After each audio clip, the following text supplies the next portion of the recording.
Everyone, this is Tim from YourSix Studios. Today in this video, I'm going to show you how to change out the thumbsticks on your Victrix Pro BFG controller, whether it's for the PlayStation or Xbox. So in the case, you get a bunch of different thumbsticks. So we can just take one here. The larger one is nice. Or you have a rounded one. So typically I like going to the left side and having a rounded one and then a little bit longer one on the right side. So I have these control freaks on here. I really like these. So all you have to do is lift up. So it might be a little bit hard at first, but they should just lift up and it shouldn't break the controller. Boom, snap it in, lift up, they snap off, and then they snap on. And then you should be good to go.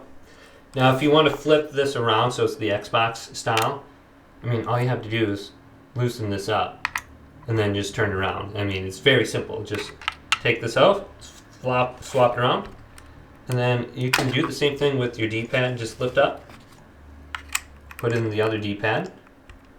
Now, honestly, I do like the default one. I don't mind this one. It seems like it's good. But hopefully this video did indeed help you out. Leave it a big thumbs up. And subscribe to my channel down below for more technical videos coming up next on YourSix Studios.